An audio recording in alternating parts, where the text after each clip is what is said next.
Mr. Masayuki Ito ng Treasure Boxing Promotions nagsalita na kung bibitawan na ba ng tuluyan si John Noriel Casimero pagkatapos sa paparating na laban ni Casimero na nagsisilbing huling laban niya sa kontratang pinirma niya. Yuki Norioguni, marami ang nagulantang sa kanyang pasabog dahil may panibagong inamin siya patungkol kay Casimero. Kakwento, alam niyo naman na palagi tayong may pinagbabatayan sa lahat ng ating mga kwentuhan. Kaya tara, kwentuhan na!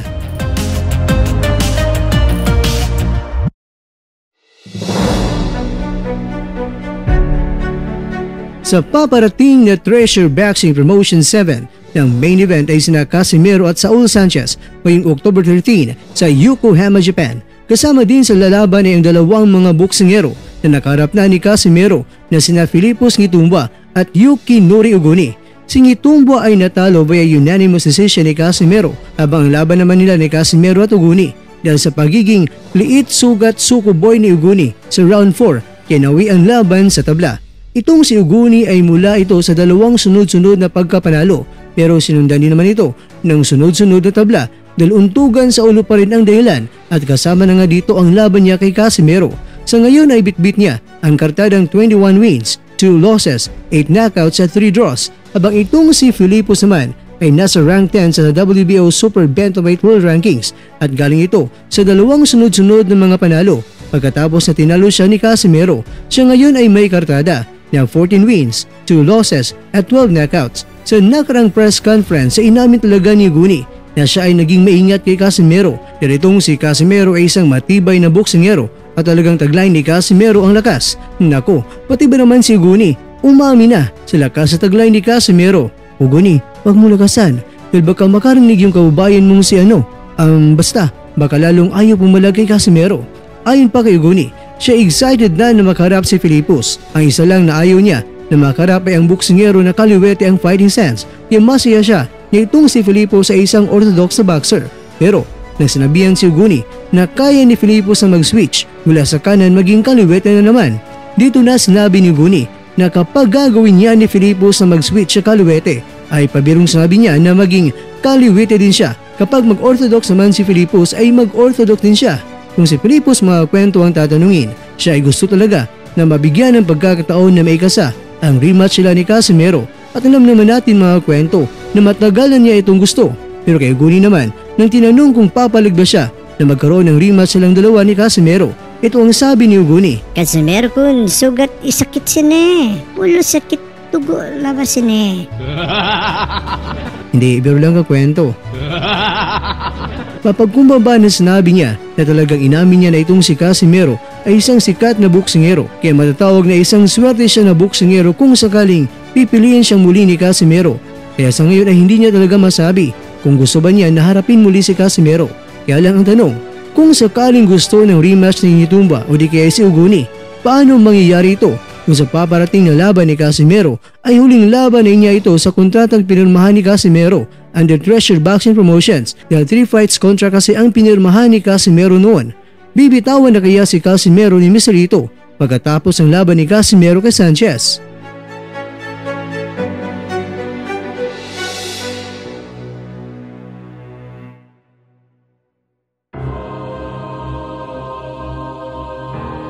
Pangyayag kwento, ito po ang kasagutan dyan. Ayon po sa balita na nakalap ng Yahoo News Japan, sinabi ni Mr. Ito sa press con, kamakilan lang, sinabi ni Mr. Ito na hindi niya si Casimero bibitawan dahil target niyang ipapapirma na naman ng kontrata ng 3 mga laban. Kaya ibig sabihin mga kakwento, ngayon pa lamang ay inunahan na ni Mr. Ito ang mga taong magsasabi na naman na wala ng laban pagkatapos kay Sanchez itong si Casimero.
Diyan nagtatapos ang ating kwento.